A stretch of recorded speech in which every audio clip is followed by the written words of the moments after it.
बुरे लोग उन्नति क्यों करते हैं? आप अपने आप को जीवन में कंफ्यूज करते हो। और माया का सिद्धांत क्या है? क्योंकि माया का सीधा संबंध मन से है, मन का सीधा संबंध इच्छा से है। आपका सबसे पहला काम है अपने आप को शक्तिशाली बनाना। कोई फालतू का उद्देश्य जीवन में नहीं बनाना है। समाज में कर्ता बनने के चक्कर में मनुष्य परेशान है।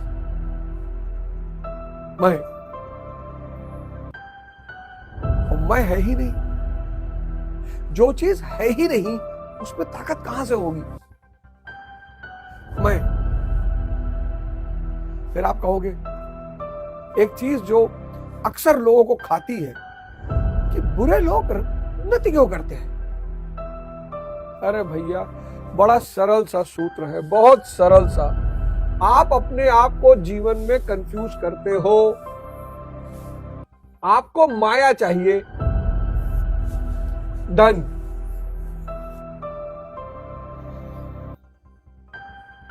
पैसा, आपको माया चाहिए। और माया का सिद्धांत क्या है? क्योंकि माया अपने आप में ही माया है, भ्रम है, झूठ है। तो इसका पहला सिद्धांत है झूठ। इसका दूसरा सिद्धांत है मक्कारी। इसका तीसरा सिद्धांत है अपराध।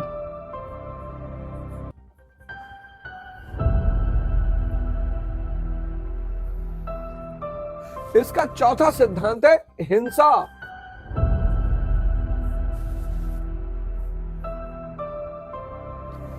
अब आप इनमें से कुछ कर नहीं पा रहे। ऐसा नहीं करना चाहते हो। बहुसंख्यक, मेजॉरिटी। भैया हम झूठ नहीं बोलते, तुम बोल नहीं पाओगे।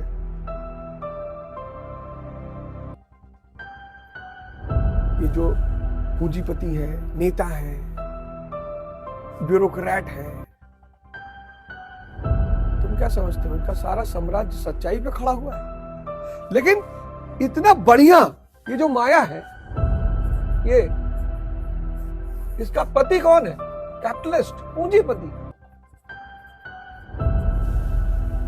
फेयर एंड लवली बेचता है अरबों रुपए की, कॉम्प्लान बेचता है अरबों रुपए का।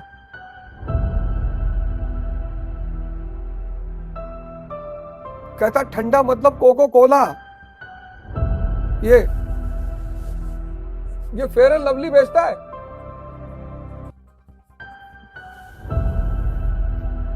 और माया के पति, माया का पुत्र नेता, माया का नौकर ब्यूरोक्रेट, जिसको तुम आईएएस आईपीएस कहते हो। माया का संरक्षक जुडिशरी, न्यायालय। माया का अवैध संतान। अब माया के व्यवसाय क्या क्या है देख लो। आज माया का खेल समझ लो। माया के व्यवसाय क्या है? माया का सबसे संबंध इच्छा से है ना? इच्छा काया, इच्छा माया, इच्छा जग उपजाया। ये सब एक दूसरे से जुड़े हैं। माया का पहला व्यवसाय सेक्स, माया का दूसरा व्यवसाय नशा, माया का तीसरा व्यवसाय जुआ, माया का चौथा व्यवसाय मूवी, माया का पांचवा व्यवसाय एडवेंचर। ये व्यवसाय ये क्या देते हैं? क्षणिक बेहोशी, यानी सुख। देख लो, इसकी फोटो खींच लेना। बहुत सारे लोग, ये बहुत बड़ा भ्रम है लोगों को कि अच्छे लोग, भैया अच्छे लोगों की भगवान भी नहीं सुनता। कौन बोला? कौन बोला? ये डायग्राम आज फोटो बना के रख लो। माया के सिद्धांत, झूठ, मक्कारी, अपराध और हिंसा। माया पूंजीपति, ये नेता, सब नेता। किसी एक नेता की बात मैं नहीं कर रहा हूं। नेता का मतलब यही है, जो इसकी डिग्री कम कर देता है वो अच्छा है, जो इसकी डिग्री ज्यादा कर देता है वो बुरा है। पर इसकी डिग्री खत्म कर दे, ये संभव ही नहीं है। वो बन ही नहीं सकता नेता।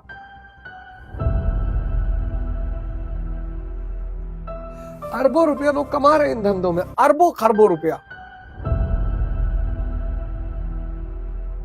अरबों खरबों।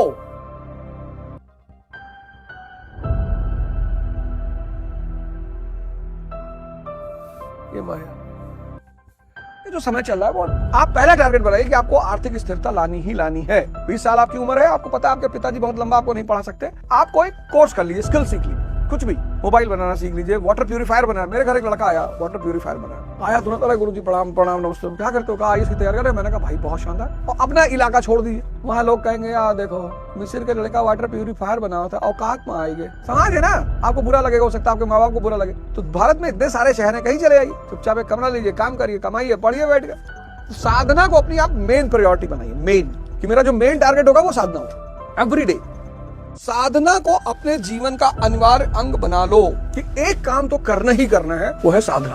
ध्यान करना है, योग करना है, घबराना नहीं है। गंदे विचार आ रहे, पहले तो कोई विचार गंदा नहीं होता, मजा आ रहा होगा विचार का, कोई विचार गंदा नहीं होता, सब फालतू की कहानियां फैलाई गई हैं। गंदी पिक्चर है, गंदा विचार है, कुछ गंदा नहीं है, आपकी नजर खराब है, उसमें भी एक सौंदर्य है। अगर आप देख लो कायदे से तो उसमें भी एक सौंदर्य है, और अगर आप कायदे से देख लो तो देखने की इच्छा भी नहीं रहेगी। आप एक चीज का प्रण ले लो। इसीलिए मैं आपको ट्रेन करने के लिए, आपको इस बात का आदत डालने के लिए, सिर्फ आप लोगों को, चलो यार भारत में सिर्फ 40 लोगों को आदत पड़ जाएगी, 50 को पड़ जाएगी, मेरा टारगेट पूरा हो जाएगा। सिर्फ आपको आदत पड़ जाए, आदत साधना की, कि भाई ध्यान करना है, भाई मेरा दिमाग खराब है, भाई दुनिया गलत नहीं है, भाई मैं किसी को 100 रुपए नहीं दे पा रहा हूँ, दुनिया मुझे गाली दे रही, भाई बहुत अच्छा काम कर रही है, भाई मुझे जगा रही भाई दुनिया। अगर परेशान हो तो इसका सिर्फ मतलब है कि तुम कमजोर हो, बस। भाग्य भगवान किसी कुछ नहीं कहता, भगवान खाली है यार। सिर्फ हमारी गैलेक्सी में 400 मिलियन स्टार, एक गैलेक्सी, ऐसे अरबों गैलेक्सी, कितना बड़ा साम्राज्य है उसका। सिर्फ राहुल गांधी के पीछे पड़ा रहेगा कि मुझे राहुल गांधी को प्रधानमंत्री नहीं बनने देना ना। अगर आप परेशान हो तो इसका सिर्फ एक मतलब है कि आप कमजोर हो और अज्ञानी, आपकी दिशा ठीक नहीं, बस। और कोई वजह ही नहीं। कौन जो सिर्फ दे रहा है, भिखमंगा कौन जो मांग रहा है, सम्मान मांग रहा है वो भी भिखमंगा है, प्रेम मांग रहा है वो भी भिखमंगा है, वोट मांग रहा है वो भी भिखमंगा है। लेकिन वोट मांगने वाले भिखमंगे बहुत मजबूत हैं, बड़े साजिशी हैं। अगर लोग बाहर जीवन में आपकी उपेक्षा कर रहे हैं, आपको निगलेक्ट कर रहे हैं, आपकी उपेक्षा कर रहे हैं, तो बड़ी अच्छी घटना है ये। इससे अच्छी घटना ही नहीं हो सकती। आपको समय दे रहे हैं, किसका? उन्नति का, विकास का। आपको समय दे रहे हैं, समय। भाई रामचंद्र जी राजा के बेटे, पूरी जनता उन्हें बुलाने गई है। बहुत सारे गरीब घर के लोग घर छोड़ गए, कोई बुलाने ही नहीं गया। जाओ भैया, तुम्हारे रहने से ही क्या फायदा है, जो चले जाओगे तो नुकसान हो जाएगा। शक्ति, जो भी इस समाज को कुछ देने की स्थिति में आ गया, समाज उसका सम्मान करने लगता है। आप अपने अगल बगल नजर दौड़ाइए, आपके जिस रिश्तेदार के पास अच्छा पैसा होगा, अच्छा पद होगा, तो जब वो गांव में या घर में शादी में आता हो, कैसे लोग भागते होंगे उसकी तरफ। आपको लगता होगा कि लोग इनको बहुत प्यार कर रहे हैं, बिल्कुल नहीं। कितना सम्मान मिल रहा है, कितना प्रेम मिल रहा है, आपको देख के बड़ा फील होता होगा, बड़ा दुख होता होगा कि यार बताओ यार। लेकिन आप गौर नहीं करते ना, आप ध्यान नहीं देते। अगर आप ध्यान दें तब आपको दिखाई पड़ेगा, अरे इसको पद को, इसके पैसे को सम्मान मिल रहा है, इसको कौन सम्मान दे रहा है। तो कुछ चीजों को आप अपने अगल बगल गौर किया करिए। दुनिया में कुछ शब्द समझ में आए और उन शब्दों ने मेरे जीवन को बदल दिया। उसमें पहला शब्द है समझ, कि अगर मैं बेहया का फूल हूं तो मुझे मंदिर में नहीं चढ़ाया जाएगा। बेहया तो गाली भी है कि बेहया हो गया यार। बेहया का पेड़ होता है, उसमें भी फूल आते हैं, उनके फूल मंदिर में नहीं चढ़ाए जाते। उन फूलों की कोई कीमत ही नहीं है, क्योंकि उन फूलों में कोई गुण नहीं, खुशबू तो है ही नहीं, और कोई गुण भी नहीं है। तो अगर आप चाहते हो कि आपका जीवन बदल जाए और आप अपने इस जीवन का उपयोग कर लो, शक्ति, सिर्फ शक्ति पर काम करो। इसके सिवा किसी भी चीज पे काम करोगे, जीवन निरर्थक चला जाएगा। लड़कों की बात कर रहा हूँ, स्त्रियों की बात नहीं कर रहा हूँ। अब जेब में 10 रुपए रहता नहीं है और माइकल जैक्सन की तरह बाल रखे हो बड़े बड़े, शैम्पू का पैसा कहाँ से आएगा? ठंडक खत्म हो रही है, बाल शेव करा लीजिए, कैप ले लीजिए, 100 रुपए की लगाइए। तैयारी करने वाला लड़का अगर इस बात की चिंता करेगा उसका बाल झड़ रहा है, माना गया। तो साधक बनकर रहिए, सरल रहिए। साधक को किसी को क्या दिखाना है यार? पहला काम यही करिए, अपने जीवन में यही परिवर्तन करिए कि सरल बनकर रहिए। सरल, जितने सरल रहेंगे कोई फर्क नहीं पड़ता। अब गोविंदा बेचारे और में बैठ के चले गए तो बड़ा उसका चर्चा हुआ, डाउनफॉल हो गया। और में बैठ मर्सिडीज वाला, बताओ। अब अगर वो शुरू से ऐसे रहे होते, कोई चर्चा नहीं होती। सरल रहिए, साइकिल पे चलिए, साइकिल आपको बहुत शक्ति देगा। ज्यादा नपुंसकता जो समाज में फैली, उसकी देन क्या है? मशीन ने अगर समाज को आगे बढ़ाया तो नपुंसकता भी दी। भाई लिफ्ट देखो, 14 मंजिल पे जो आदमी रह रहा है, अगर वो सीढ़ियों का इस्तेमाल करे डेली तो शुगर होगी नहीं। लेकिन एक मंजिल के लोग लिफ्ट इस्तेमाल करते हैं, जो एक मंजिल पे, पहली मंजिल पे रहते हैं वो लिफ्ट इस्तेमाल करते हैं। चलो लिफ्ट बीमार के लिए, बुजुर्ग के लिए, लेकिन जो पहली मंजिल पे रह रहे हैं वो लिफ्ट का इस्तेमाल करते हैं। तो जब शरीर काम ही नहीं करेगी, मेहनत ही नहीं करेगी, तो शक्ति पैदा कहां से होगी? कहते हो प्रोटीन शेक बता रही है, कर लो, वो कर लो, फलाना कर लो, कुछ कर लो, चाहे जो खा लो। मुख्य सूत्र है शरीर के द्वारा मेहनत करना, श्रम करना। आज की जनरेशन क्यों परेशान है? कितने पेरेंट्स परेशान है? हमारे जनरेशन में पढ़ने के सिवा कुछ था ही नहीं। हमारे लिए एंजॉयमेंट क्या थी? बारिश हो रही है, कूद गए नदी में। आज का बच्चा वाटर पार्क में जाके दुखी, 2500 का टिकट है, वाटर पार्क में जा रहा है, वहां भी चिल्ला रहा है। हम तो ये सब इमेजिन नहीं कर पाते थे कि वाटर पार्क, झील है, पानी भर गया, बारिश में कूद गए, ना पैसा देना है, घर शाम को आए, बाहर जाने कोई सवाल ही नहीं उठता था। तो जब बाहर दिमाग था ही नहीं, अभी का लड़का इस जनरेशन में जो भी लड़के हैं क्लास 3rd 4th में, उनको तुम मार नहीं सकती हो, पेरेंट्स बगावत कर देंगे। हमें मार के फुटबॉल बना दिया जाता था। मैं बता तो रहा हूँ, मेरे बच्चों को अंधेरे में डर लगता है, पापा ऐसा लगता कि कोई बैठा हुआ है। अरे जाहिल, ऐसा कौन सा क्रिमेशन ग्राउंड है जहां उस पे केयर टेकर नहीं रहते? चाहे मुस्लिम क्रिमेशन ग्राउंड हो, हिंदू हो, वहां पे उनके केयर टेकर रहते हैं ना, उनको कहीं नहीं परेशान करते सब। हमारे पास कोई ऑप्शन ही नहीं था। हमें रात में 2 बजे निकलना होता था, गन्ने को पानी लगाना होता था, आम उठाने होते थे। हम दूसरे को डराते थे कहानी बना के, इसमें ब्रह्म रहता है। वो कहते मेरे बाबा ही थे, मर गए थे गिर के। वो भी समझ रहा होता है ये हमें कहानी सुना रहा है। इससे जितना ताकतवर इस वक्त इंसान अफगानिस्तान का फिजिकली, उतना ताकतवर अमेरिका का नहीं है, क्योंकि उसके बाद लग्जरी बहुत है। जहां भी लग्जरी होगी वहां कमजोरी होगी। यज्ञ करोगे तो क्या होगा? जैसे तुम साधना करोगे, मन बड़बड़ाएगा और तुम सांस पे आ गए और इष्ट को सोचने लगे, सांस देखने लगे और इष्ट का चिंतन करने लगे। जय श्री राम, जय सीताराम, जय सीताराम, जय सीताराम, जय सीताराम, इष्ट का चिंतन करने लगे। तो वो इष्ट की शक्ति ने तुम्हें घेर लिया। इससे होगा क्या? इंद्रियों का दमन, मन का शमन। मन चुप मार के बैठ जाएगा। वही जो मन आज तुम्हारे लिए बादल दिखाई पड़ रहा है ना, वो चुपाई मार के बैठ जाएगा। करो भैया, योग करना चाहते हो करो। यज्ञ करने से क्या होगा? इंद्रियों का दमन, मन का शमन और दैवी संपत्ति का अर्जन। विवेक बढ़ेगा, वैराग्य बढ़ेगा, श्रम बढ़ेगा, दम बढ़ेगा। देखो यज्ञ की महिमा, पर दोस्त करना पड़ेगा। 6 महीना, ज्यादा नहीं, 6 महीना। 6 महीने तो सारा खेल इधर उधर, मजा आने लगेगा। उठो और 1 महीने प्रैक्टिस करो मेरे कहने पर। सुबह 5 बजे आंख खोली, मन बड़बड़ाने लगा कि यार 1 घंटा और सो लो यार, कुछ नहीं होता है यार। ठीक है, उसे बड़बड़ाने दो। तुम्हें क्या करना है? सांस पे आना है। और जिसको भी तुम इष्ट मानते हो, प्रिय, परम पूज्य, तुम्हारे माँ बाप, अपने माँ बाप का नाम ले लेना। उनकी शक्ति तुमको तुरंत घेर लेगी, तुम उठ जाओ। 24 घंटे लगाओ इस फार्मूले को। ये इनफाइनाइट पैसों का सूत्र है। 1 लाख करोड़ कर दूंगा तो खत्म हो जाए। इनफाइनाइट, तुम्हारा पूरा जीवन बदल देगा। करके तो देखो दोस्त। जीना एक कला है, द आर्ट ऑफ लिविंग। इतना प्यारा टर्म है द आर्ट ऑफ लिविंग। 95% लोग इस दुनिया में जान ही नहीं पाते कि भगवान का सबसे बड़ा गिफ्ट जो उनके पास है वो है उनका दिमाग, मन। पता नहीं कहाँ लगाते हैं, उनको पता ही नहीं कि वो कहाँ लगा रहे हैं। मतलब कभी कभी तो ऐसी जगह लगा रहे हैं जिससे उनको बिल्कुल ही कोई फायदा नहीं है। राखी सावंत जी की शादी की चिंता कर रहे हैं, ठीक है, बेचारी कर लेंगे, उनका जब मन आएगा तो कर ही लेंगे, क्या दिक्कत है? क्या मतलब है? जिस दिन इंसान को यह पता चल जाता है कि भगवान का जो सबसे बड़ा गिफ्ट आपके पास है वो है आपका मन, और जिस दिन आप अपना शोषण शुरू करते हो, अपना, जिस दिन आप अपने आप को इस्तेमाल करना शुरू करते हो, उस दिन ये पूरी दुनिया बदल जाती है। आपको अच्छा साबित नहीं करना है, मैंने झूठ नहीं बोला था, मैं गलत काम नहीं करता हूँ, ये सब क्यों करना है? सब बेवकूफी का काम है। जिसको आपकी जरूरत होगी वो आपके पास आएगा ही। अपने आप को उपयोगी बनाना है। दुनिया की सबसे बड़ी मूर्खता है स्वयं को अच्छा साबित करना। उपयोगी। शराब की दुकान पर जो लड़के शराब बेच रहे होते हैं उनसे कोई पूछता है MA किए हो, पढ़े लिखे हो? अपने आप को अच्छा साबित नहीं करना। ये दुनिया की सबसे बड़ी गलती है जो व्यक्ति को बहुत परेशान करती है, आंतरिक रूप से अस्थिर करती है। अबे तुम मानो या भाड़ में जाओ, हमें क्या लेना देना? भगवान कृष्ण किसी के सपने में आते कहते थोड़ी है कि मुझे भगवान मानो। तुम्हारी गर्ज है तुम मानो कि भगवान राम किसी के सपने में आए। खुद को अच्छा साबित नहीं करना है, उपयोगी बनना है।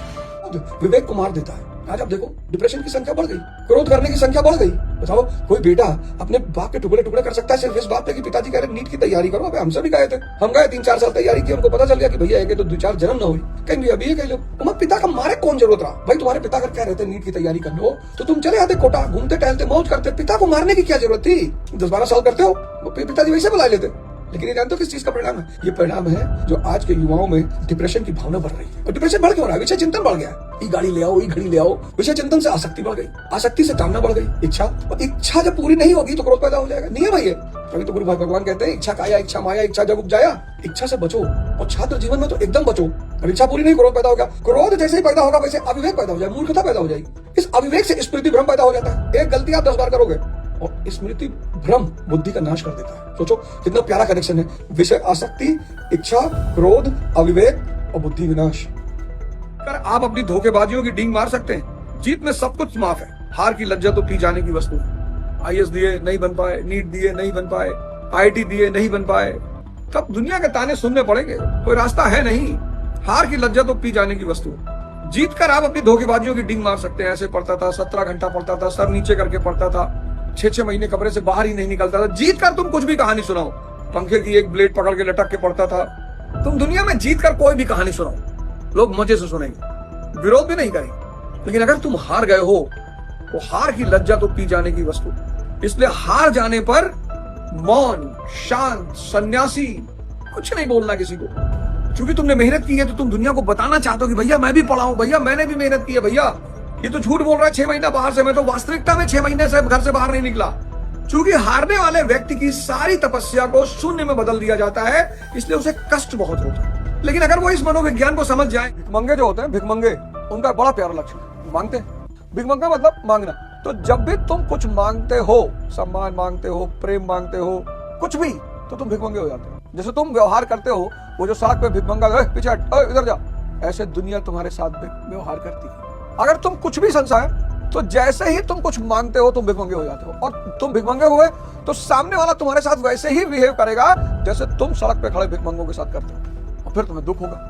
अब तुम्हें एहसास नहीं कि तुम भिखमंगे जैसा बिहेव कर रहे हो, क्योंकि तुम्हें तो बताया गया कि भिखमंगा मतलब जो पैसा मांगे, जो मांगे वो भिखमंगा। सिर्फ पैसा नहीं, जो मांगे वो भिखमंगा। भिखमंगापन छोड़ खोजते हैं, अच्छा वकील खोजते हैं। ऐसे आप अच्छा नेता भी खोजें तो शायद इस देश की व्यवस्थाएं बदल जाएगी। इस देश की जनता को कुछ नहीं करना है, वो जैसा डॉक्टर चाहते हैं बस वैसा ही नेता खोजना शुरू कर दे तो ये देश अगले 10 साल में अच्छा हो जाए। और नहीं तो अगर आपस में लड़ते रहेंगे तो जब ये देश आपस में लड़ा है तो गुलाम बना है, तो फिर गुलाम बन जाएगा, फिर मार खाएंगे लोग। तो भगवान की प्रक्रिया, उसमें कोई क्या। हमने सारी दुनिया को फंसा रखा है, सब भ्रम का शिकार है, सब यानी अंधेरा जिसका कोई अस्तित्व नहीं है। पर अंधेरे से तुम लड़ नहीं सकते। उसको मिटाने का बस एक ही तरीका है कि आप रोशनी जला दें। रोशनी यानी ध्यान। आपकी चेतना विचारों से जुड़ी हुई है और वो विचार की दुनिया आपको परेशान कर रही है। आप अपने जीवन का आनंद नहीं ले पा रहे। अगर आप स्वस्थ हैं तो आप अमीर हैं। अगर आप 1 किलो मिठाई खा सकते हैं आप अमीर हैं। यदि आपके माँ बाप आपसे खुश हैं, बाकी पूरी दुनिया को खुश करने की कोशिश मत करना, नहीं तो जोकर हो जाओगे।